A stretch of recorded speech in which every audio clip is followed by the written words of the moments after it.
tingling in some paresthesias, and in the severe variety there was associated thinning and atrophy of the thenar muscles over here. So this depends upon how badly the nerve is compressed. So there have been made pressure recordings also in the carpal tunnel compartment. So they say that the normal pressure is less than 20 millimeters of mercury, and when it is more than 20, it is 20 to 40 is mild, and more than 60 is around 60 is about severe carpal tunnel syndrome. As I said, mostly it is bilateral, right more than left. And the symptoms is one is the tingling and paresthesias I already mentioned. Then and the back of the fingers is the distal to the PIP joint. There is sensory tingling and paresthesias. So these paresthesias are especially more in the night time. So this is a characteristic history that the patient says that he has to wake up in the night and has to do like this or rub the hands so as to get the relief, or maybe history of washing the hands again and again in order to get relief of these paresthetic symptoms. There is thinning and atrophy of the thenar muscles, as I said. Now, how to examine it? The most reliable sign, which has got about 60%, 70% specificity, is the Phelan test. I'm quite sure most of you must be knowing this Phelan test, but this is a very important sign. It should be done always in the outpatient clinic. You ask the patient to flex the wrist to 90 degrees, and there is recapitulation of the reproduction of the symptoms of tingling and paresthesias about after some 30-40 seconds. So this means that there is some compression over there in the carpal tunnel. Other is the is the tinal sign. So when you palpate, when you percuss it over here, the carpal tunnel, it reproduces the tinglings on the radial distribution of the in the median nerve distribution. I mean, there is another sign which is called as a reverse tunnel sign. So when you in this, what happens is when you percuss it over here on the carpal tunnel, then sometimes the paresthesias they do spread over into the distal part of the forearm. So it is said that in the carpal tunnel, now how to differentiate this carpal tunnel from the other problems? So it is said in carpal tunnel it is pathognomic that the pain is restricted to the hand only. Maybe it can spread somewhat to the proximal or to the distal third of the forearm, but it will not be more than this, never. If it is more than this, then you have to search for other pathologies. Otherwise, you may erroneously operate thinking that it is a carpal tunnel syndrome, but it is not, and your patient will not get the benefit after the surgery. So what are those conditions which resemble the carpal tunnel? Is the most commonly which you get confused is the C8 and T1 radiculopathy because of the compression up there. So how do you differentiate from that? You differentiate is because by maybe patient may have a myelopathic symptom, may have a myelopathic hand, and the patient may have some motor symptoms which are more pronounced on both the sides. So in CTS, the median nerve is the only involvement. Remember, the involvement is on the radial side of the hand. Okay, so but in C8T1 cord compression or radiculopathy because of the cervical problem, it would be everywhere in the hand. And the patient may have a myelopathic hand, may have ulnar atrophy or the hypothenar muscle atrophy of the thenar muscles, etc. So this is a very, very important distinction to be made, lest you go on to to have to do surgery even when the CTS is not there and patient may not get benefit from the surgery. So coming to now the surgery part. Now the surgery is done by two ways. Either you do an open surgery or you do an endoscopic surgery. Well, I would prefer to show you endoscopic surgery because, the open surgery, because I generally prefer to do that. Because I've learned a hard lesson, a carpal tunnel surgery, if it is not done correctly, I told you before, it is really a big pain to you when the patient comes back again and again to you and then leaves you after some time and then goes back to some other doctor saying that he did operated on my CTS and did not help me out. So it is the worst thing that you can expect out of that surgery. So let us see as to what are the things that you should take into consideration while operating on a carpal tunnel syndrome. So remember always this drawing. Now this drawing indicates the incision. Now how do you mark the incision? Now there are two, you see that there are two lines in this, the dotted lines. So the one dotted line, do you have a marker?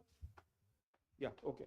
So one dotted line is this, and which is between the second and the third finger, dividing these two and dropping onto the straight from the second and third finger interdigital cleft. And the second line is at the base of the thumb going to the opposite side. So the region where they intersect is the topmost point, where you have to incise the carpal tunnel, carpal ligament, transverse carpal ligament. This is the topmost point. You have to go at least till here. If you don't go till here, then what will happen is it will be an inadequate decompression of the ligament, leading to incomplete relief of the symptoms after the surgery. And the second thing is, your incision has to be slightly on the ulnar side of this line. Now, this is very important. What happens is, the palmar cutaneous branch of median nerve, it does not pass below the ligament. Number one, it passes in most of the cases, it passes above the transverse carpal ligament, and it arises just proximal to the ligament here, and then it passes over the ligament, and then it goes on to supply the thenar, this is skin, this area. So what you do is, what happens is, the course of this nerve is like this. It arises from here, from the median nerve, travels over the transverse carpal ligament like this, and then goes on to supply the skin over this area. So what happens if you make an incision which is radially located to this line, then there are chances that you might damage the palmar cutaneous branch of median nerve. And this is a very important thing, because if you damage this, the patient will complain of annoying sensory symptoms after the surgery. And this is a very important area. And mind it, this never go. They persist and they trouble the patient so much. So how do you identify the site of the incision? One is this, and the other is these two lines where I have drawn. One is the flexor carpi radialis tendon. You can palpate it here on the radial side. And the other is the palmaris longus tendon on the medial side. This is the palmaris longus tendon, and this is the FCR tendon. So the median nerve is located in between these two, always. So the first step is to locate the median nerve. Second step is to draw these lines, and the third one is to demarcate your incision line. This is the most important step of this surgery. And once you do that, then you are ready to do the surgery. I hope I'm clear by now. Is everyone clear about it? Should I proceed now? Okay. So this line is Karman line and all. I mean, there are names given to this line, but it doesn't matter. No need to remember this. What remember is the essence of this line, that you don't have to go beyond this line, but till this line you have to go. Now, making an incision. So you see, this should be a small knife. The incision should not in one go hit the ligament. No, sir. It should be a small stepwise increments. First is skin cut, then the subcutaneous tissue, and then you land on the glistening white TCL. You will see shortly. There is a thick skin of the palm of the hand here. Then you encounter the subcutaneous fat here, and then there you see the glistening white thing. That is the ligament here. A glimpse of this ligament. Now you see this reddish colored thing. I don't know whether it is clear or not. So there you should see the reddish colored thing. So these are the tendons. These are the muscle insertions of the flexor digitorum superficialis muscle. So one comes here, one comes here. So between these two, you have to make an incision. You can, if you can appreciate, there is one V which is being formed here. One is here, one is here, and between these two, you have to make an incision. Your proposed incision in the TCL. So you clear it all, the subcute, the muscles, you all clear it, and then you make a small nick. You see the glistening white there, you see, you make a opening into this. Now from here, this is the median nerve which is peeping out. You see how much it is under pressure, it is just popping out. So there are one or two methods now. What you do is, you can lift it with lift the ligament by the nerve hook, and then make an incision again. What I do is, generally I insert a number 4 dissector. I insert a number 4 dissector like this, just below the ligament, in order to protect the underlying median nerve, and then cut it over this dissector. And this is the proximal limit. Now, as soon as you cut the most proximal limit, the dissector automatically itself comes out. And this means that your proximal limit has reached.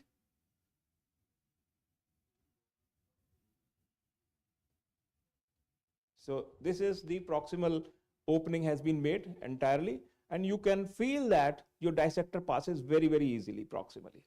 So there is no bend, no obstruction. Now comes the distal part. Now this is the most important part. You see the cutting of the muscles of the FDS over the dissector, cutting the ligament over the dissector, reaching the most distal point. There is still, I can feel there is some resistance distally. My dissector still does not go very well beyond distally, you see. So there is some resistance still. So when you can easily insert your dissector, this means that this is being completed now. Now what happens when you have opened this, there are some compartmental synechia also present sometimes. So you have to break all this. Now you see this, the most distal part is being cut, and this is the most crucial part of the surgery. Most of the times, many people leave this distal part and the patient keeps on complaining the residual symptoms. So when you have reached this, you again check proximal and distal that it has been released or not. Your dissector goes in very easily, proximally and distally, and this is the end of the surgery. And surgery is not over still. I would tell you here, the closure, do not leave it on to some junior intern, because what happens is you have to very, very carefully close it, lest you close the transverse carpal ligament itself. So you have to be very, very careful that you, while taking your sutures, you may not take the suture in the ligament itself. So the suture has to be taken in the subacute tissue, and then interrupted nylon stitches applied. Now after the surgery is also, the surgery is over, but the important part is still there. You have to direct the patient to keep the wrist in the normal anatomical position, slight flexed. And what I do is now, previously I used to put the POP cast, but now what I do is to apply the crepe bandage for about 5 days after the surgery, and do not encourage much movements and to keep it elevated about 30 degrees above the heart for about 5 to 7 days after surgery. So this is what it is all about, and thank you so much for your patient listening. Any questions? More than welcome. EMG, I forgot to tell you, yes.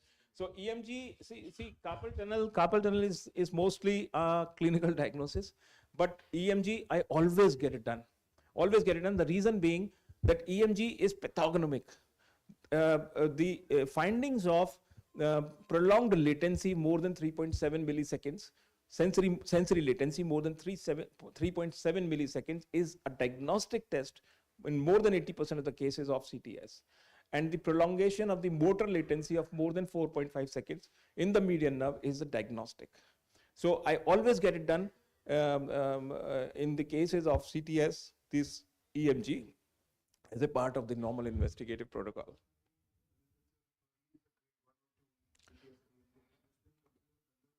So at the most, I mean, well, it depends upon the patient's symptoms.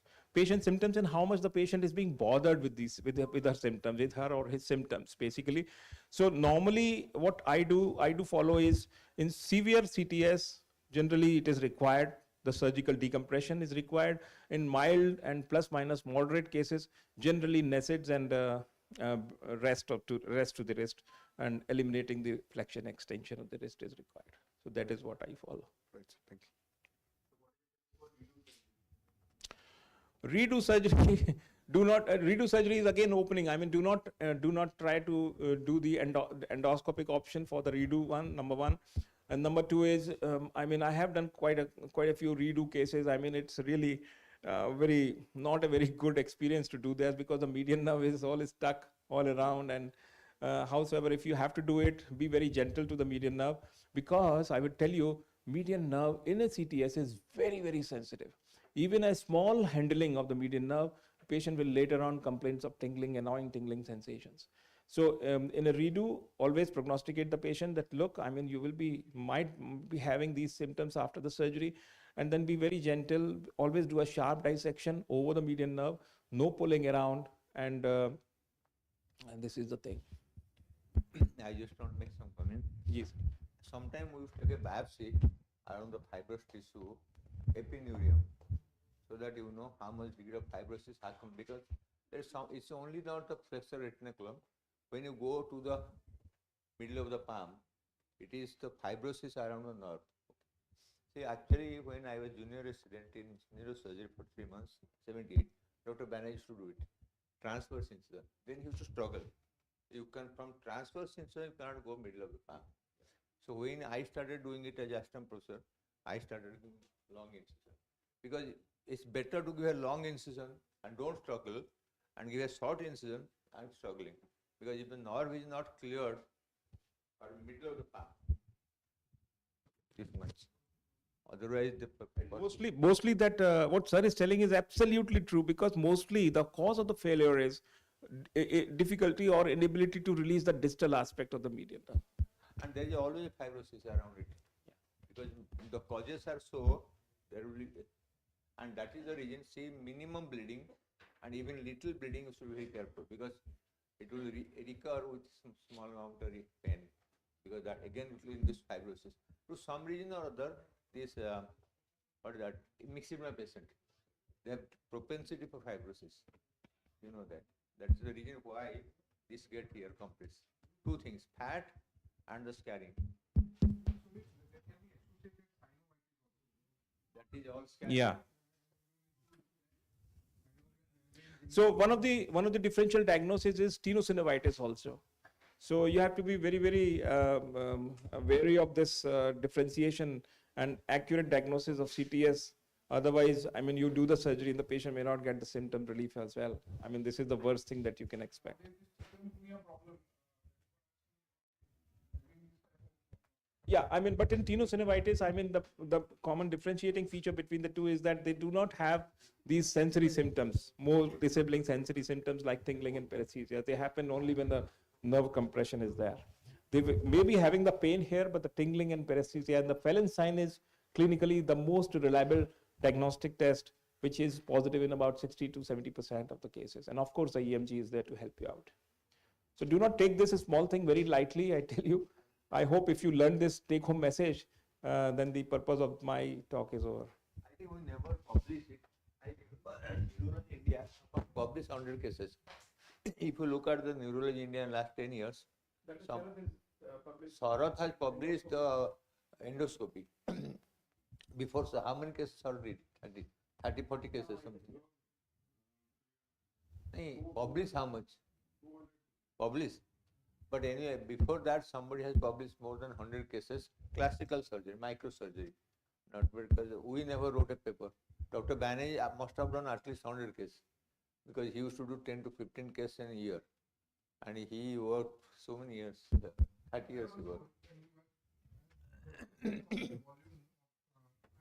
You also published that Brachial Plexus book. In neurology, you had 175 cases. Thank you, sir. It was a wonderful presentation. I request Professor Deepak Agarwal, sir, to please felicitate Professor Sumit Sinha, sir.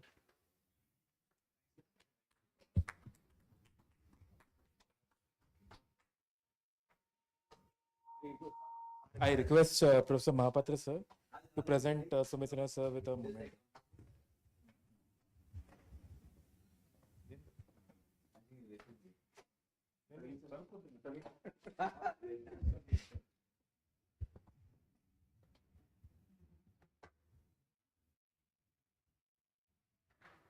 Actually, I was feeling yesterday for this experimental lab, we got a lot of money from ICMR.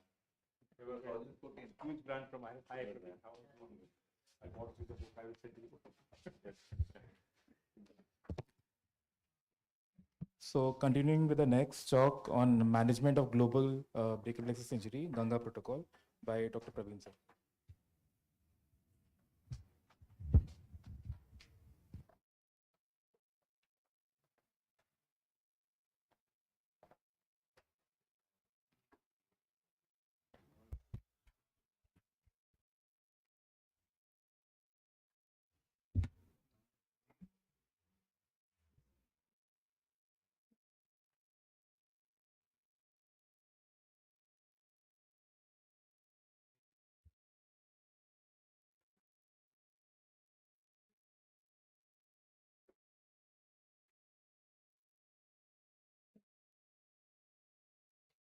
Okay, good morning, everyone. So it was quite relieving to hear the talk from Sumit sir, because I thought only hand surgeons are scared of carpal tunnel. So in our hospital also, think the residents do brachial plexus exploration, but carpal tunnel done by the senior most people only. So it is quite a thing which sometimes can go wrong, and the more junior a person is, he tends to take it more lightly. So that is the reason. So my talk now would be, we talked about this on in the management of the brachial plexus part, but just going specifically on it, it's the totally flail upper limb, that is the involvement of all the roots. And we yesterday saw that the brachial plexus injury could be termed as partial if there is at least some function intact. However, if all the 5 roots are involved, then it will be told as a total brachial plexus palsy or a global palsy. And this still remains a biggest challenge, because most often, whenever all 5 roots are injured, they are more often total avulsions. The nerve reconstruction options are limited, and it is unfortunately the commonest type of injury. And since the avulsed root does not have the proximal stump available for repair, we will not be able to use these injured roots, so we have to look for other options. This type of injury accounts for almost 50% of all the brachial plexus patients you would see. So the partial plexus, which are little bit more easier and more predictable to give good outcome, would be only 50, and this challenging one would be 50. And as your practice improves, this 50 slowly increases to 70 and 75, because partial plexus most of the people like to do, and all the global plexus will be sent to AIIMS or Ganga Hospital. So that's why in our statistics now 70% of the patients are global and only 30 are partial plexus palsies. Now when we have all the roots involved, all the 5 roots are avulsed, there are only 4 options which are available to reconstruct. One is the spinal accessory nerve, the intercostal nerves, the phrenic, and the contralateral C7. These all 4 have been used in various combination by different authors. There is no real consensus on which is better, but there is a nice interesting paper which analyzes, it is a meta-analysis of all the published literature, and it says when comparing all of them, the best results are by the spinal accessory to musculocutaneous. That is probably because spinal accessory is a very good motor, and when it is put to the biceps, it would obviously result in a much better function. Our preference always has been a spinal accessory as motor for the musculocutaneous to restore elbow flexion. We have also used intercostals in some patients just to feel as if how good result we get with it. But presently it is done only when the spinal accessory nerve is not functioning. And spinal accessory can be injured in 7 to 10% of the brachial plexus injury patients. So we need to be very carefully examining the functioning, that is by shrugging of the shoulder.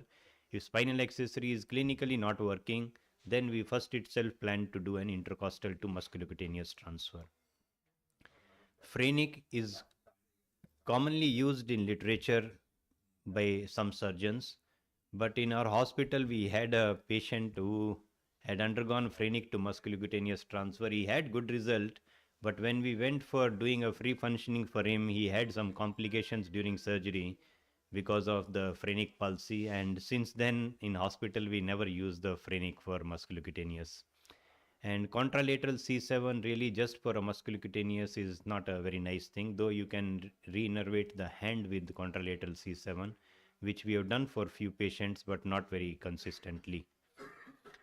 So finally, these are the two nerves which we use out of 4. The spinal accessory goes to musculocutaneous, and intercostal we keep as a reserve for free functioning muscle transfer to restore finger flexion. If we get one root, which is sometimes available, that is the C5 root is the one which is likely to be available. If the root is really good and patient is young, we connect it to the median nerve. If the root is so-so, it is not very good, patient is anything beyond 4 months from injury and anything more than 35 years of age, then we connect this to the shoulder, because shoulder is the nearest and the best chance to recover. So that is the general protocol what we have. If the patient comes after 6 months, so since spinal accessory to musculocutaneous requires almost about 15 to 18 centimeter of graft, and it is about 8 inches away. So that means anybody who is coming after 6 months is not a very good candidate for doing this long nerve graft surgery. And in these patients, since this is a very prime function and only one nerve is available, we straight away consider doing a free functioning muscle transfer innervated by the same spinal accessory nerve. So we'll use the spinal accessory to innervate the gracilis and attach it for elbow flexion. And again, that has same about 75 to 80% of the recovery rate. So this is the general protocol. So the process would go in 3 stages. First stage is spinal accessory to musculocutaneous nerve transfer. It will start working in about 9 to 10 months. And at 1 year, we can expect patient to have an anti-gravity elbow flexion. And once anti-gravity elbow flexion is achieved, then we go for the second stage, that is the trapezius transfer, where trapezius is taken and put to the deltoid, and wrist fusion is performed. So these two go at the same time, and in the third stage we concentrate on achieving the finger flexion. So this is the stage 1, where yesterday we saw this spinal accessory harvest. Spinal accessory is harvested and cut little bit more distal, leaving some branches to the proximal part of the trapezius intact. Then it is extended with the sural nerve graft, tunneled and brought onto the arm level here, and it is attached to the whole musculocutaneous nerve, preferentially onto the lateral and the middle part of it, which is having the component for the biceps and brachialis motor branches. It takes 9 months to start recovering, but it does, and our results with this have been quite good. We have done more spinal accessory to musculocutaneous and 500 cases till now. So we recently evaluated 350 of them, and we found that the result was 78%, so almost touching 80%. That is grade 3 elbow flexion recovery, which patient feels that it is a useful for improvement. The second thing is stage going to the trapezius transfer. Now one common thought comes is we have taken away the spinal accessory which was supplying the trapezius, whether it is okay to use the same trapezius for doing a shoulder abduction surgery. Yes, it is quite okay, because the upper part of the trapezius we have left innervated, and that is the part which we are using for doing the trapezius transfer. And it can be used. It is not as good as the trapezius which is fully innervated, but it is quite good enough because it is able to give about 30 to 40 degrees of shoulder abduction, not more than that. 30 to 40 degree shoulder abduction would come. But one thing which patients feel more comfortable about is their dragging sensation and heaviness of the limb sensation goes away. So this is one which patients feel more comfortable about. However, when we are doing a trapezius transfer in a patient who has undergone spinal accessory to musculocutaneous transfer, we need to be very careful in not lifting the whole trapezius up. leaving the anterior fibers intact, because our previous nerve transfer which we have done should not get injured. And it is a real disaster to injure that nerve which has after 1 year recovered and given elbow flexion. And this has happened 2 times with us. So it is a most scary thing. So we need to be very careful about this and just specifically leave the anterior most fibers intact and not dissect and lift up the whole trapezius up. The wrist is fused in neutral position.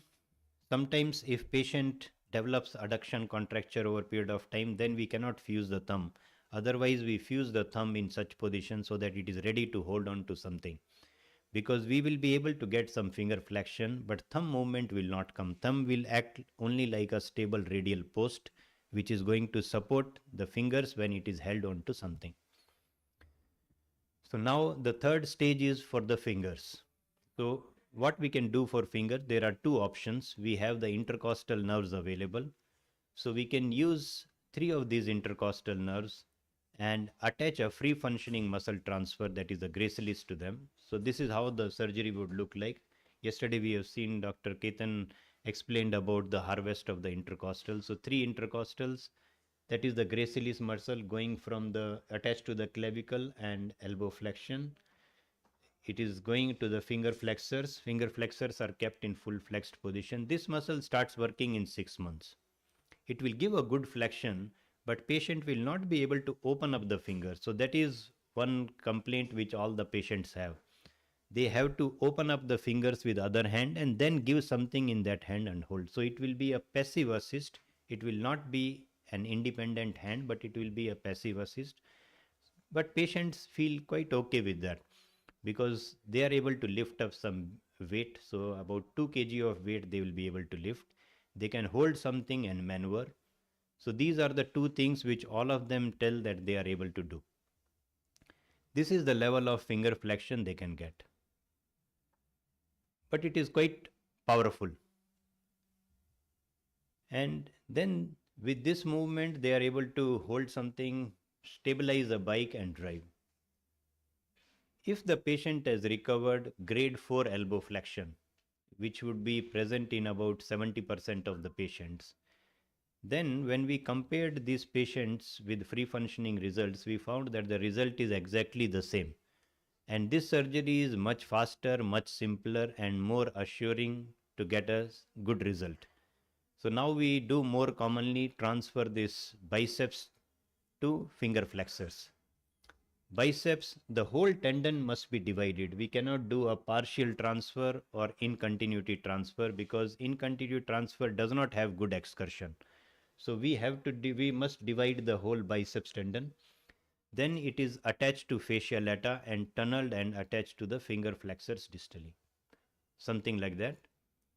And this is the level of finger flexion we can get in these patients. Again, you see the glove. That glove is an elastic maneuver to open up the fingers. So this is how patient is taught. This glove is having some elastic bands dorsally. It opens up the fingers and patient is doing the finger flexion. So that's how they are trained. And if the patient presenting late, free functioning straight away for the elbow flexion, and then this free functioning which has recovered is connected to the finger flexors in the same way. So 2 functions which all patients tell that they are able to do and they feel it is improved after the surgery is, one is stabilizing a cycle or a bike to drive, and second one is to hold a bag in that hooked finger what they have achieved. So these are the 2 things which patients feel happy about. Other thing is their heaviness of the limb goes away. They feel as if the limb is in their control, which was totally flail before. This protocol is not a very magical, but it is reliable. And in the patients which we have done, I could rate that the satisfaction rate is about 80%. One thing which we have not addressed in most of these patients is the pain. And that is a real big challenge for most of the patients. Presently, we have started doing this dredge surgery and think the success rate is very good, as you explained, sir. And one other thing which recently we started putting is the intercostals, the intercostal brachial nerve to the ulnar nerve. So we have found that the result in relieving the pain in acute surgery is good. And in case the patient is not having a good relief from pain, that 1 year we do them for the dress surgery. So this is our general protocol. If there are any questions, I will be happy to answer. Thank you.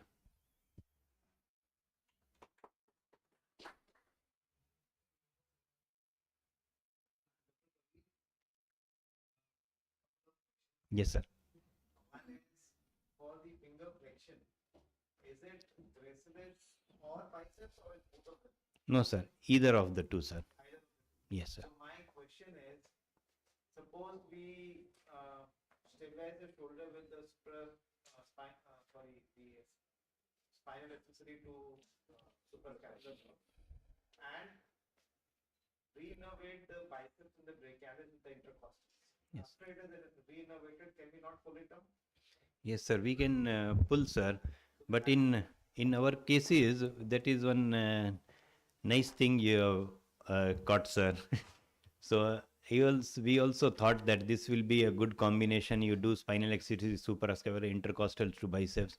But somehow, interestingly, though we say that the power is good like that, but intercostals never give grade 4 elbow flexion.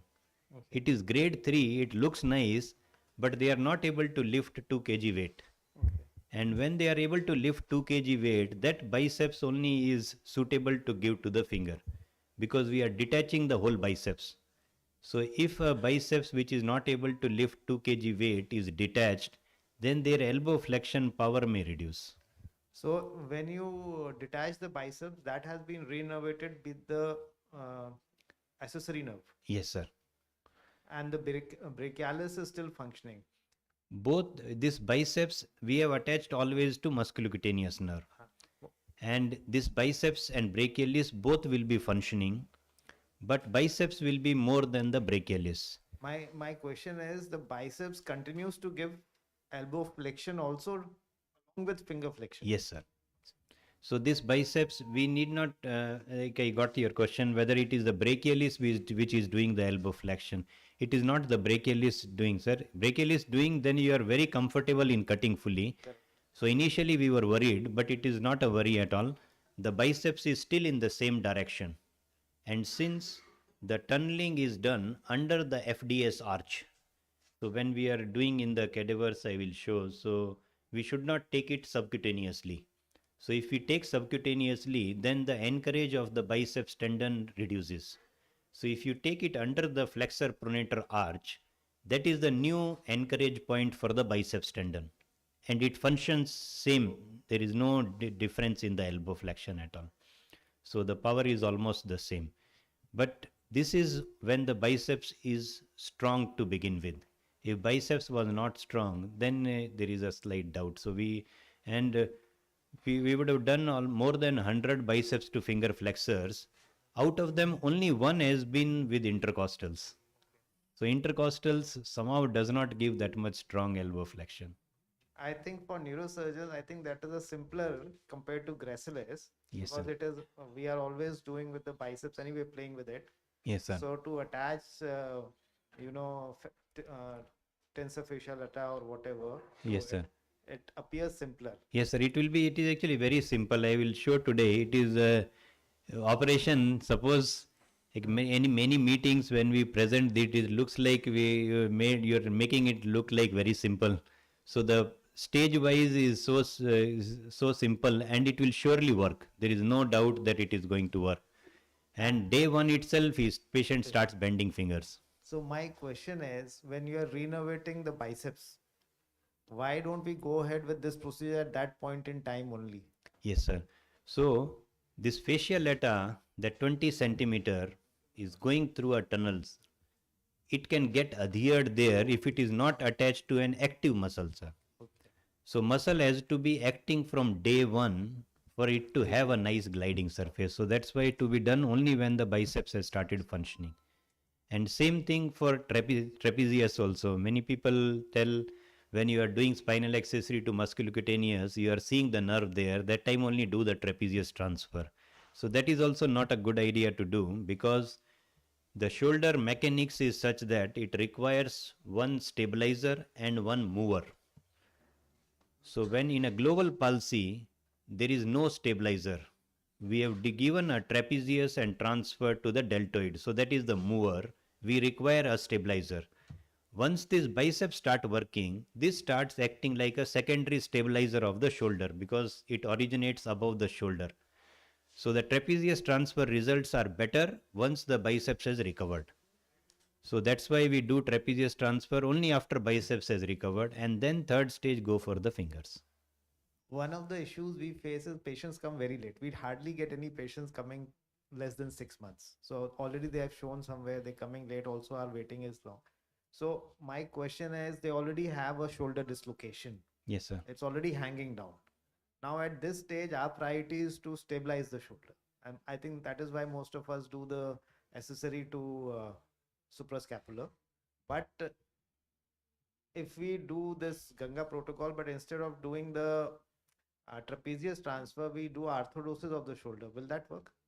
Yes, sir. Arthrodesis also is a decent option, sir, but arthrodesis will work only when the trapezius is good functional or the long thoracic nerve is working.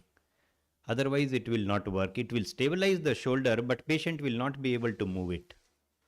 So normally a fused shoulder, patient is able to do around 40-50 degrees of abduction because of the scapulothoracic movement.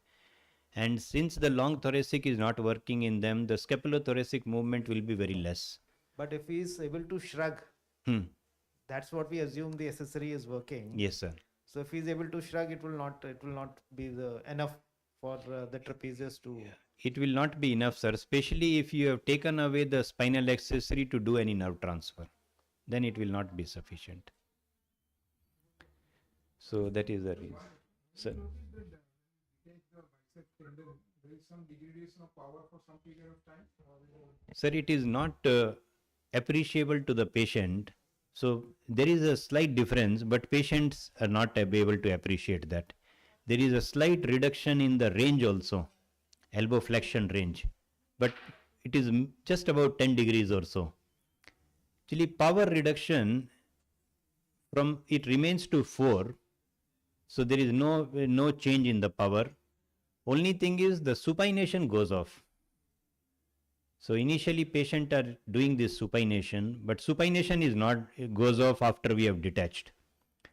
But fortunately these patients are already fed up with that supination because that is the only movement they have. So the hand looks like that.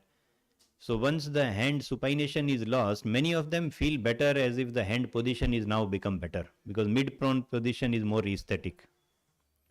So there is no loss in power, supination power is lost, sir. So what are the options available if trapezius function is poor after stage 1, that is FCM? Then we have to think of fusing the shoulder only. Maybe here there are majority of the doctors here are neurosurgery. Now, Yes, sir. since this involves a lot of reconstructive work which they may not be accustomed or trained, so what do you recommend them to do? Sir, this operations, think, what, sir? Sir. They have to learn their technique, or if they don't have their experience, what would you recommend? Sir, operations are actually very simple, I think. It is not difficult. But still, I feel if it is possible to have a person who is more comfortable with that, it is good. In fact, in Ganga Hospital, till I joined, this all operations, the orthopedic person will come and do. So all our plastic team people will not do. But once now we have 3 orthopedic people in our hand department, so we do all these things. So, but if you have somebody else to do, we can ask them to do. But they are really quite simple. I think biceps to finger is very easy technically also. It does not require much technique. Shoulder fusion is quite a complex one only. So that is better to involve a person who is regularly doing orthopedics. Yes, sir. Yes, sir. be long duration. There's a lapse and then completely atrophied deltoid, severe pain. If such patients, you do consider.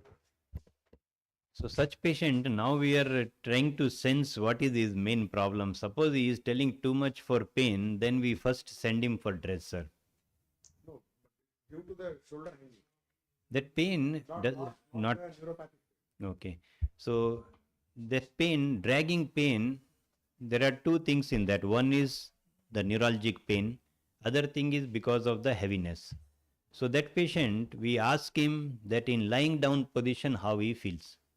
Suppose lying down position he is comfortable, then we can do trapezius transfer with capsular plication. But in lying down position also, if suppose pain is there, that means his pain is a neuralgic pain, which is not because of weight, then we go for the nerve surgery.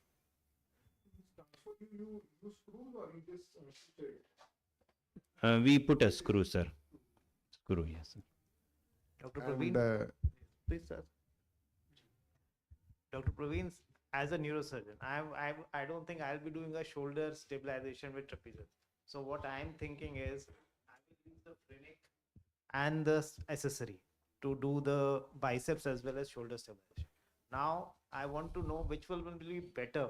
Phrenic I should use for the suprascapular or for the musculocutaneous. Yes, sir. So suppose suprascapular nerve is available there, the phrenic and supraspinal accessory both will reach directly to the Yes. suprascapular nerve. The combination what we do is phrenic to suprascapular and spinal accessory to MCN. Yes. So But somehow, I don't know whether you people also, I want your opinion also. Our anesthesia team feels that on left side the phrenic is not dominant. The right phrenic is dominant. Has somebody heard this? no, No, sir. we used to do almost 200 to 300 brachial plexus. Yes, sir. Previously, where we used to do the phrenic transfer only. Yes. It was only in the recent, recent 5 years, 5-10 years only we have shifted to. Initially, 5 years of my practice, absolutely phrenic transfer. Phrenic, Is there sir, any yeah. problem? No problem. Patient will not complain, but if you do the diaphragm movement on the radiology or something, you will see that. But clinically, Yeah. it is not They will making a accommodate. difference. Yes, sir. And we have done hundreds and hundreds. Yes, We sir. are so, I would say, comfortable doing a phrenic transfer. And since our residency, that's been 15 years. Yeah. So now we, because of the literature and everything, we stopped doing it. Last 10 years or so. Yeah. So I think as a neurosurgeon, we have these two nerves easily accessible. When they, Yeah. the problem start when so young guys definitely feel some degree of breathlessness when they No, but especially when there is a chest problem. When there is a chest Then problem. it is a But disaster. most of these people are young patients who have relatively normal. Obviously, we should take some precautions. Yes, But sir. as a neurosurgeon, if we have to do holistic management, currently we are doing piecemeal management. So Yes, sir. because although theoretically it sounds nice, teamwork and everything, it is not happening. Everybody is in their own silos doing. Plastic surgeon in their own silos, they do not interact. Neurosurgeon in their own silos. And we have been trying to get people together. But because these patients have a very peculiar thing, one, they are very poor. There is no, and they just stand in queues for Yes, sir. every surgery in a government hospital. So 1 year they'll stand with us. Then 1 year they go, they will stand. So it is a hopeless situation. So if we Yes, want to do holistically, we have to think how we can do everything together. Sir, that combination is very good. So the phrenic will go to the spinal axis, suprascapular nerve for the shoulder, and spinal accessory will go to musculocutaneous. Once the musculocutaneous comes nicely, we can put it to the biceps. That is easy to do tendon For transfer. musculocutaneous, we'll need a small graft, you're saying. We will require around 15 centimeter graft, sir. Yes. So about the phrenics, our anesthesia team had a big problem because when we are doing a free functioning for a patient who has undergone phrenic transfer, they could not extubate the patient at all. They kept in ICU for 5 days. After that, we totally stopped. So we stopped doing. Now, after a gap of about 5 years, we are doing on the left side this combination what you just got into your mind, sir. That is a good idea. And so now, once we have this good number, we thought we'll do a comparison to see whether this 3-stage thing is working better or that 2-stage is better. So phrenic goes to the suprascapular and spinal accessory goes to musculocutaneous. By this, shoulder and elbow is addressed, and then at third stage, wrist fusion and the biceps to finger. Those are simple operations. And we only. still have the intercostal available for future surgeries. We have that for the free functioning in case it does not recover. Can we not use them for some for extension somehow? Yes, sir. So that is another thing, finger opening. But this biceps to finger, when it gives the finger flexion, the flexion extension passive range itself gets reduced because it is a tight muscle. And free functioning will not be able to fight that strong biceps. So in fact, we were thinking other way round to do a free functioning for finger, and for opening we do this biceps to finger extensor, but it is not come out that well, sir, till now. That is a good combination if we have the neuro type of setup, and where we are trying to see that shoulder and elbow done, phrenic to suprascapular and spinal accessory to MCN, because it will give much stronger elbow flexion, sir.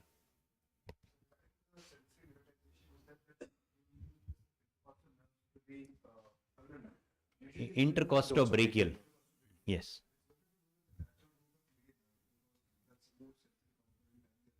Yeah, so in that actually the literature says that they attach to the nerve, which the lateral cord of the median nerve. So in this we do one small thing. We ask the patient to mark down which is the maximum area of the pain. So if patient is telling more pain onto the ulnar side, we attach to that. If patient is telling more pain onto the lateral side, then we attach to the median nerve component. But surprisingly, now this has been done for 10 patients only. So these patients, the pain on ulnar side is reduced, but he says that the pain on the other side is increased. It is more than what they had before. So the pain is a real difficult challenge, but maybe with time some solution should come. One more question, sir. Yes, sir. Dr. Praveen, the C5 route you said you could take some time. Yes, sir. But if we take the C5 route, will the phrenic nerve become weak? No, sir, it will be taken beyond the phrenic. So once the phrenic innervation, phrenic component is added to the C5 root, it is cut distal to that. Distal to that. Yes, sir. So phrenic is left intact only. Actually, about the phrenic complication, we had a small baby, birth palsy child. We have done a nerve transfer, and during the nerve surgery, it was seen that the phrenic was not working. And that child developed pneumonia, and they could not extubate, child expired. And so they were asking whether the phrenic got injured, but luckily in the notes itself it is written that the phrenic was not working. Otherwise that also becomes a big issue. For children we should not use things. So yes. Thank you, sir. Thank you, sir. Now, moving on to the next topic, that is the other compression neuropathies which we commonly see in the clinic, ulnar nerve and cubital tunnel syndrome, and common peroneal nerve compression by Dr. Dilsai.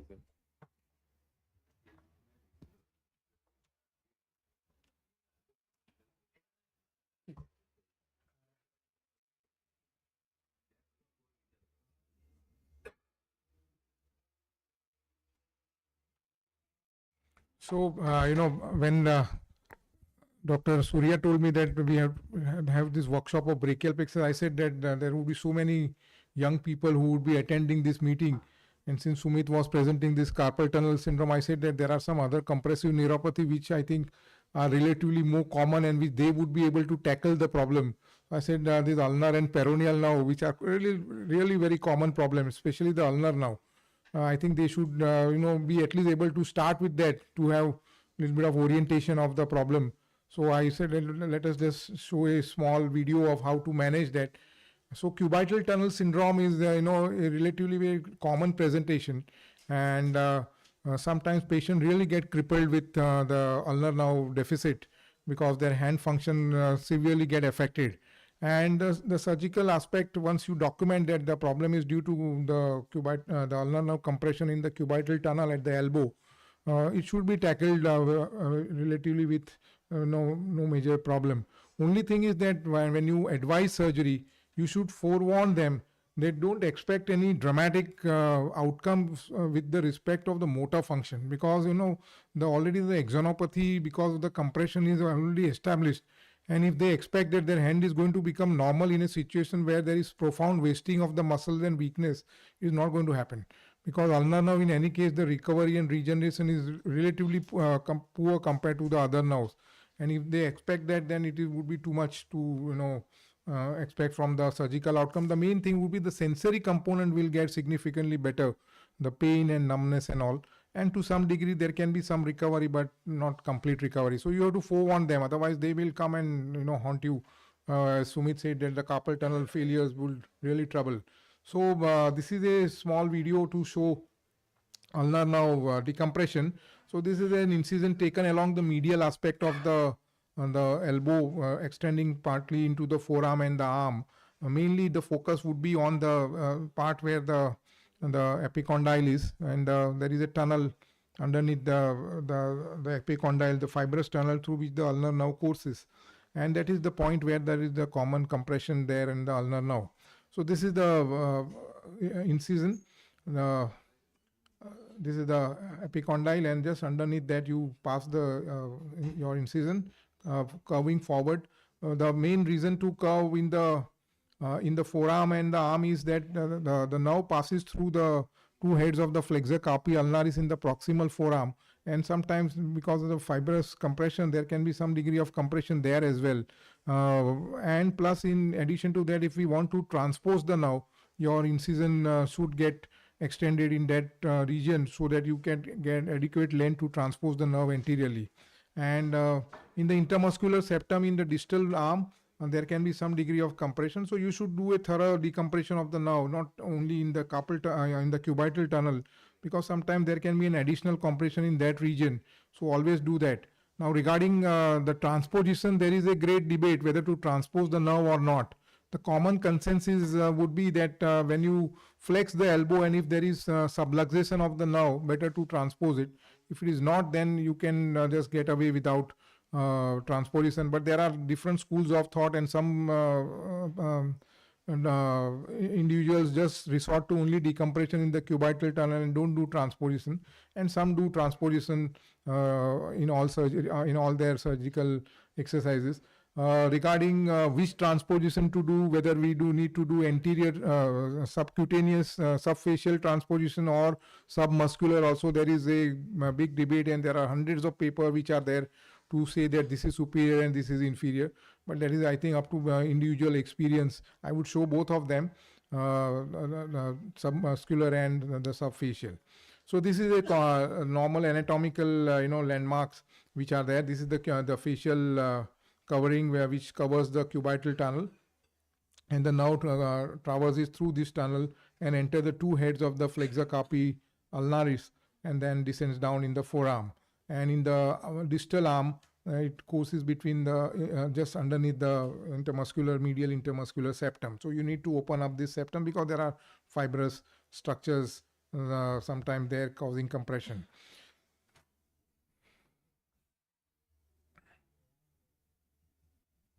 So once you the ulnar nerve is very easily accessible, even you can palpate it. So once you isolate that now in the elbow region, just tag it and then start opening the facial covering of the cubital tunnel and decompress the nerve.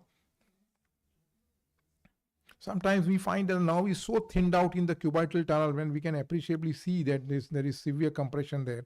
So this is the facial band. This is a tough facial band, and one should be very careful. Now, I'll just stop here and narrate one important point here, that never use cauteries here, because the nerve is very superficial.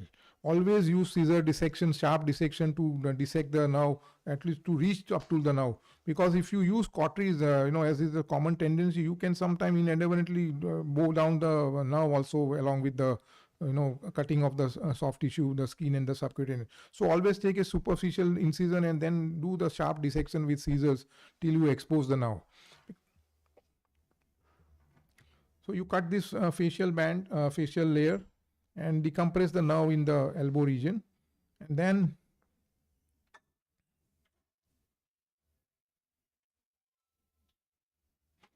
do gentle work. Don't manipulate and tag and sort of pull the nerve. So this is what is done here. The nerve is decompressed, and there can be some, to transpose the nerve, there is one articular branch which goes into the elbow joint. So as far as possible, avoid cutting that branch. Try to neuralize the branch so that you can preserve the branch and then can transpose it. So this is a decompression. This is a relatively very, very simple surgery. All can do it, the ulnar nerve decompression. And now I'm cutting the between the two heads of the flexor carpi ulnaris.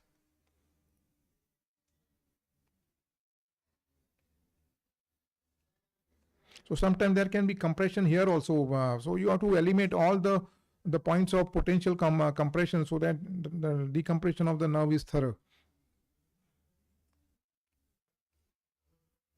Now this is the proximal mobilization of the nerve, because when you want to transpose the nerve should be free enough to get transposed, and there should not be any undue traction on the nerve.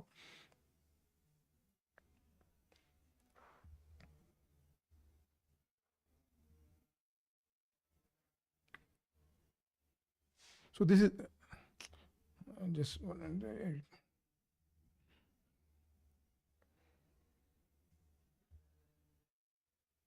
As you just saw, just because it's edited, you saw that articular branch which was going there.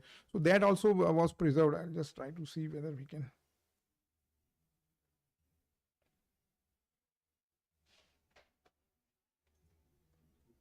This one, this articular branch, this you saw that. So that articular branch preservation is relatively important. And now I'll just show this a small clipping of the subcutaneous subfacial transposition. So you mark on the fascia of the flexor carpi ulnaris a Z, and then raise two facial flaps over it.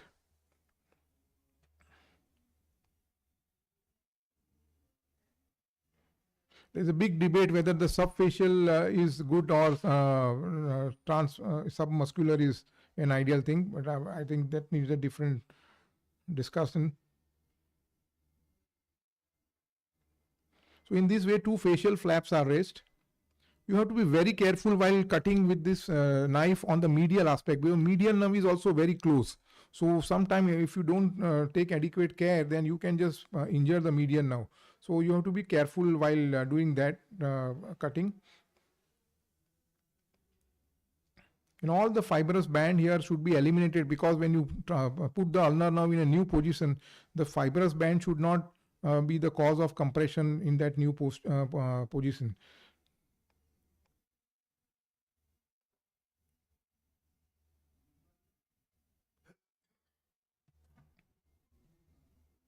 So I'll just fast forward in. So in this way,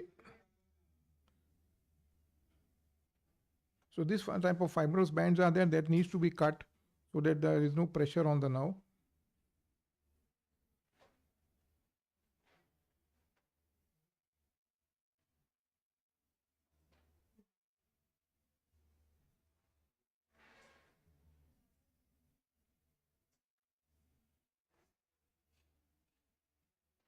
So now the nerve is placed anteriorly, and you just over suture it, the two fibrous and the two facial flaps over it.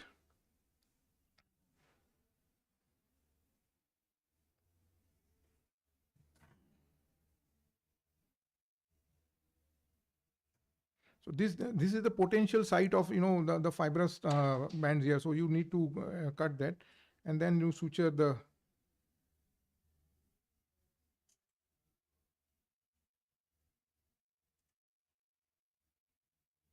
So this is a relatively very simple operation, but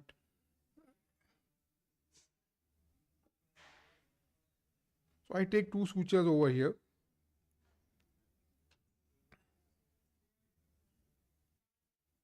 And just, this is the second one. And once you do that, then you pass your instrument just to see that there is no compression on the nerve. And in fact, I top of that just put a small piece of fat over it. And you can appreciate that there is no compression over here. So this is this subfacial transposition. Now this is an submuscular. I'll just fast forward it. This was a nerve injured. This needed a graft. So this is the muscle is borrowed, and then put the ulnar nerve is put here in the burrow of the flexor carpi ulnaris, and then you put the suture over that.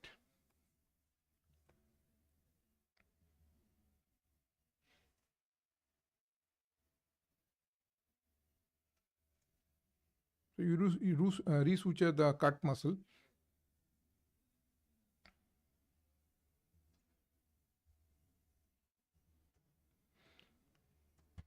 Okay. Thank you. Any question if you?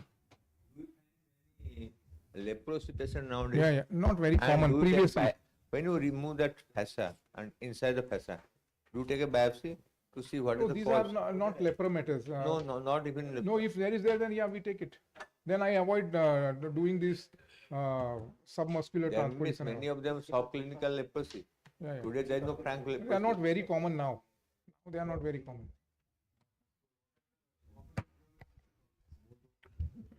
Majority of time they are idiopathic, but I've seen more common in quite a few patients with all those gym weight lifters and all. Those are one potential group of patients who are having this problem. Secondly, those desk-related job works, continuously putting their elbows on their forearm, plus injuries in the past where they had this elbow fractures and all. Over a period of time, callus forms and they causes compression of the ulnar nerve. Those are the common things. Some outstretch injuries and all also can result in that, but they are not very common. More is of the idiopathic. And leprosy, although was there some decades back, but not very common now. So what is your opinion about osteotomy for the ulnar nerve? I'm not doing it there, but the reason I'm not doing is that osteotomy itself may cause some callus formation and cause compression, and also some people do it, but I haven't done it. Thank you, Maybe sir. Anybody else who has got experience, Sumit, can answer that. So probably osteotomy for the transposition somehow. I mean, that is not, generally it is not required, excepting in the cases of those tardy palsy, where you might have to cut the callus and debride the callus and then make way for the ulnar nerve. I have not done any osteotomy as of so far as I remember, but you may require one when a callus is compressed on that, and you might have to release the nerve from that. Thank you, sir. Now it's a pleasure to invite the workshop director and the brainchild of this workshop to deliver his talk on facial reanimation procedures, Professor Deepak Agrawal, sir. Good morning to all of you. So I thought we'll just add this talk specifically very useful for neurosurgeons, because we keep creating this palsy, facial palsy, following any kind of surgery like a caustics or anything in that region, and we rarely address this. So I think I reviewed the literature a lot, and if you look at the procedures, they're extremely complex procedures have been described depending on the specialty. From temporal bone drilling to doing all kinds of mastoid drilling to find out the extent of the facial nerve. And plastic surgeons have their own armamentarium of procedures which appear very complex. So finally, we zeroed in on this procedure, which I think is the simplest in terms of neurosurgical skill required, building on the existing skill set. And obviously indications, we all know, wherever you cause a facial palsy, it could be post-traumatic or post-surgical, where the distal length, I mean the coming out of the stylomastoid foramen, that is intact. We can use the facial. Positioning is simple. For this procedure, we turn the head and put I would say a roll under the shoulder just to keep the neck lax. And one thing I always do is monitoring of the tongue because the hypoglossal nerve has to be monitored. There's no nerve, other nerve accessible in this region. So hypoglossal is the one we want to use. So facio-hypoglossal anastomosis. And this is the area which has been described previously. If you draw a line anteriorly, just anterior to the tragus, another line posteriorly going over the tip of the mastoid process, and inferiorly you take a line just 2 centimeters below the tip of the ear. This is the area you'll find the facial nerve. So this is very simple. Then you mark an incision just mirroring the ear, going backwards and going under the mandible up to the angle of the mandible. So you stop here. We don't even extend so far, and this distance between the actual bone and this incision will be around 2 centimeters or less. Here I have just marked the sternocleidomastoid, but we don't use that. And this is the incision, and I'll show you. So the important thing to note here that after you make the incision, the area which I'm opening, if you look at the point here, this was again mirroring the ear. So you look here, this point and this apex out here. So the nerve has to be somewhere here. So the ear is here, the ear lobule, you can see the inferior portion. This is the apex, this is the nadir. So in between the two, I'm exposing here. If you keep going anywhere else, you'll keep spending a lot of time, wasting time to find the nerve. The nerve is, if you look at it, I would say that is my own hypothesis. Between this point and this point, the midpoint here somewhere, between the ear and is a very small area, you'll find the nerve there. So another important thing is you'll find some superficial nerves, obviously. The most important thing which I found is, I'll again show that, is the facial nerve lies at a depth of 2 centimeters from the surface. 2 centimeters. If you find any nerve which is more superficial there, most likely it is not the facial nerve. So you go deep. I keep a disposable scale or a ruler, so I keep measuring the depth also, because we are all beginners in this, and if you find any nerve which is less than 2, even 1.5 centimeter, you have to think twice before you call it a facial nerve. And because there, as we all know, it's very easy to get confused. It's non-stimulable anyway. And once you go to that depth, so now you see this nerve, it is very nicely seen. It is quite a thick nerve. I would say it is equivalent to that of a phrenic nerve, or almost the size of a half the size of a musculocutaneous nerve. So that thick nerve is there. And see, now you can see it beautifully. So this is the nerve which you're seeing. It's very nice, and you can see it dividing into the two major trunks. And this I was trying to show that it is how deep it is from the surface. So 2 centimeters, which I found in my own thinking. Obviously, there is nothing hard and fixed rule, but around 2 centimeters you'll find it. So after you found it, we go ahead and we cut it, as close to the mastoid as you can, and this is what we have got. So this is the part of facial nerve dissection, and you're done with it. So we have gone. People say you have to drill the mastoid and try and get extra length. You don't require it. You go as deep as you can, proximally as you can, and just cut it there. And you have around 2-3 centimeters. The next step is finding the hypoglossal nerve. Hypoglossal nerve finding is also, I would say, much easier than finding nerves in the suprascapular space. So you open up like we normally do in any cervical incision. And once we have, I'll just skip this. Once we open up and you open up the fascia, you will find the digastric belly, and just posterior to the belly you will find the nerve. Also, you will find the facial artery and the facial vein, which are important landmarks here. So already I can start seeing the nerve somewhere here. So I am seeing this. It's a pearly white structure. Immediately it hits you, and there you can see how nicely this nerve is visible.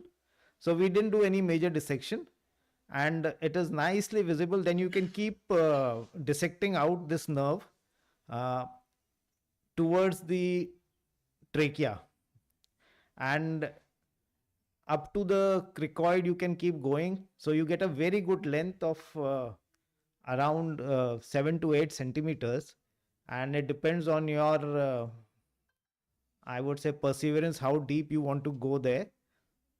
So usually both have been described. So this is the problem with this nerve, the biggest problem. This is actually the most difficult part of the procedure, because this is like a monofascicular nerve. It has been described in literature that it's very difficult to divide it into fascicles, and sometimes it happens in the worst case scenario that you will not be able to divide. You'll have to take the nerve. I try always take a split thickness, and I tell the patient beforehand that it's possible that your tongue will deviate. There's a good chance. Patients are usually accepting it, because with this cosmetic deformity of grade 4, grade 5 facial palsy, I think they say that it's okay if you give us 60-70% chance of success in this. So then I use that is again because the problem with me was that I had no one to learn it from. So all this is my own learnings over the cases, and I use a small it's not a micro scissor. What we use as a tenotomy scissors. So tenotomy scissors are usually used for tenotomy in the eyes. They are small scissors, very sharp, very nice. So this is the scissor I use, and it is available in our OR. So now I use this scissor to open up to see if I can find a fascicle. You see, it is not really perineurium, epineurium, everything open. There is some fascicle like structure I am seeing. So I zero on that and cut it midway. So this is the it is not like you see in ulnar nerve, median nerve, all these fascicle things. So it is a very, I would say, frustrating experience here. But you can maybe cut that fascicle in half, and that is what I did here. And then you start splitting it again using because it doesn't come off like a fascicle anywhere else in the nerves. So you keep cutting it out and taking it proximally. You will see this facial artery. So again, that is I would say a pain point, because you have to take your nerve under it and keep dissecting it out. And this you should not sacrifice this artery.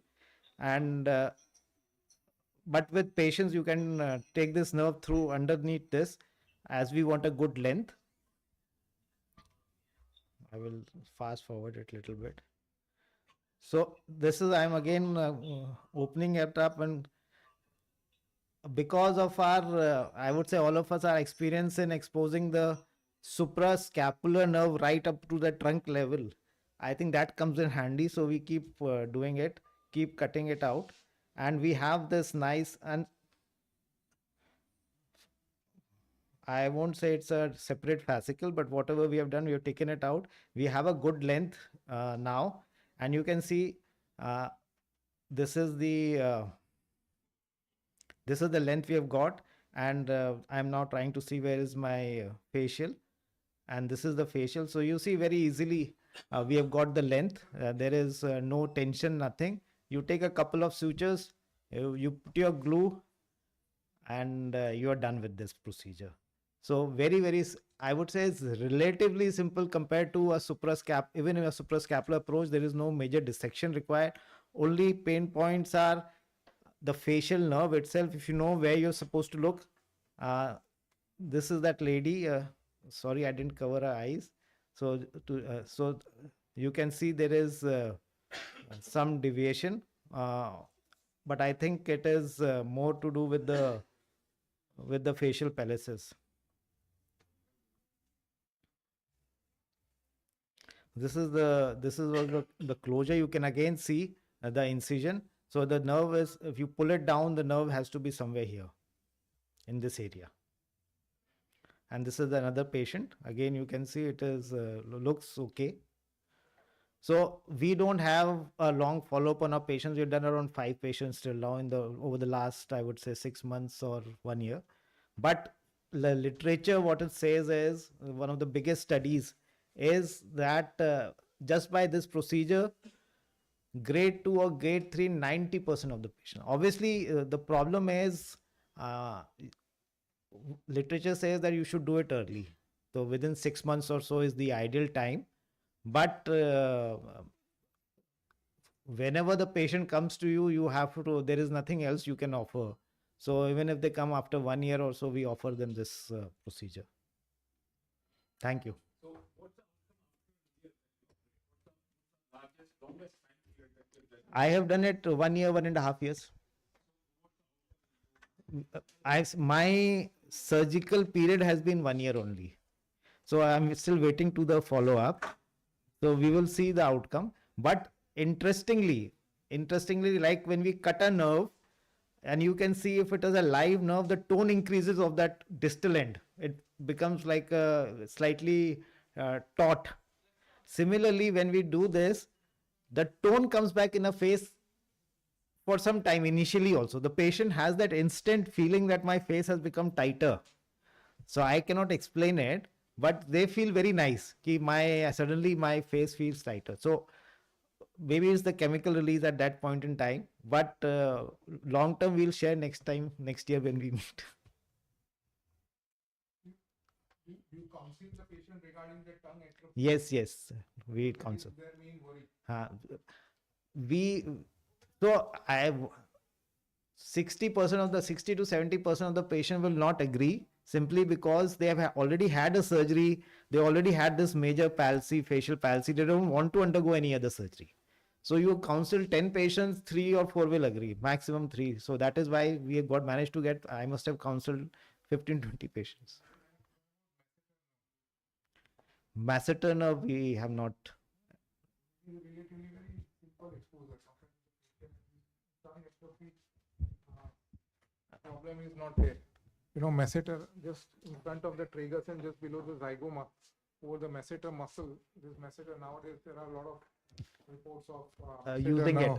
Achha, we have not tried it, so maybe you can show us your experience next time. Even if you take, you said that there is no fascicle that can take account. So, this means that inevitably you are going to palsy, hypoglossal palsy. So in 100% case. No, it's not 100%. What literature says that you can still split it. But it is the most difficult part of splitting it. It is not like you see the discrete fascicles in it.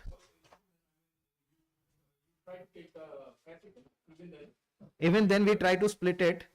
Even if you think it's one fascicle, I try and make it into 2. So in those cases, were you successful in saving the article? There is in the 5 cases I have done, in 3 cases the tongue did not deviate. What was there the same as remained in the pre-op, but in 2 cases it deviated more. So obviously there was a palsy. Probably it works. Probably it works, probably 50-50. We are still in the learning phase. Secondly, we have to forewarn the patient that although their facial expression may become better, but when they do smiling or crying, the facial palsy will be evident. It will be evident, yes. But most of the time they so it's very happy. I think Dr. Bandai, you do and many of these patients are also during acoustic neuroma. Yes, sir. That's what the main bulk of our patients. That is why either you can do a primary repair during the operation of tumor and take out the facial nerve anastomosis. Second thing, Dr. Mehta used to do a lot of facio-hypoglossal. I think you must have assisted him. I never assisted, sir. Facio-hypoglossal I never saw. He has done more than maybe 100, I don't know. Sumit was also there. I never seen. Not in our times. Okay. because every acoustic tumor we operated, because I think we are operating 40 cases of acoustic tumor, and you used to do primary closure, or they called after about a month or so, after the patient is well, used to anastomose that. Understood. I think he did a lot. I don't know. But if it's caseload is published or huge. not. Published or not, I don't know. Case Huh? facial palsy rate, despite whatever we might say, is a huge problem.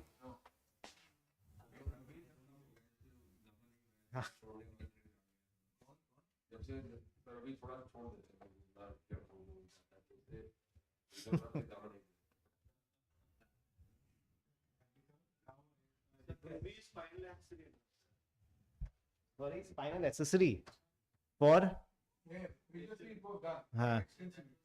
नहीं, but Which we use is quite proximal. As we said yesterday that the upper fibers of the trapezius are getting affected, and then you will have a shoulder drooping. So that is why that approach is given up. Previously, it was when we were resident. This you can use any, but I think this facial hyperplexus is very close together. You saw how easily you can do it. There's no excessive requirement of the facial nerve to be, and you don't need a graft also in between. No. You can frozen the nerve in cryo, and It's people have an tried. interesting concept, sir. I will have to review it. But yes, very nice concept. Because you At are least idea-wise, it sounds very nice. nowadays nobody taking the sural nerve, nahi? And Graft. we take sometimes. Huh? We take. Because that is also a resident's job. When Dr. Banerjee used to do it, we took to take sural nerve. About 15 to 20 centimeters of sural nerve, make multiple pieces. I think Correct. that's the first step of a resident to learn how to take a nerve graft. How to take a nerve graft. Shashwat, you wanted to ask?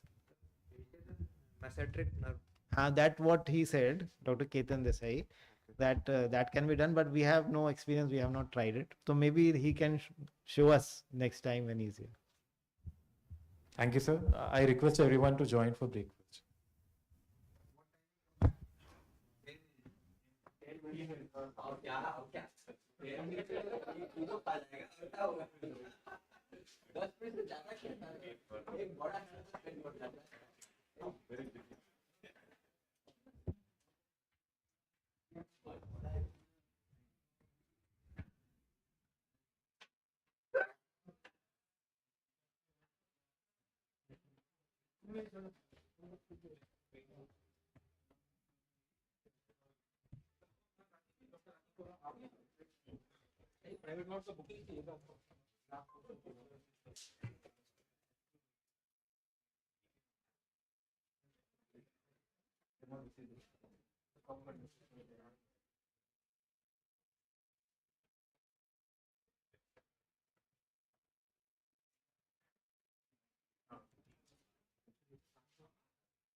On series with the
So moving on with the next session.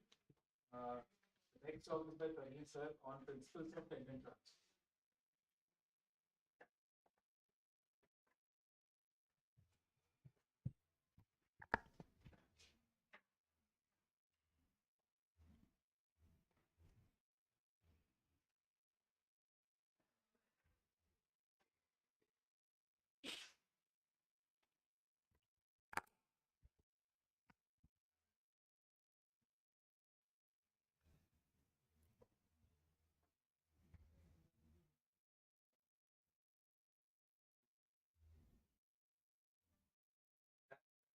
That's sir.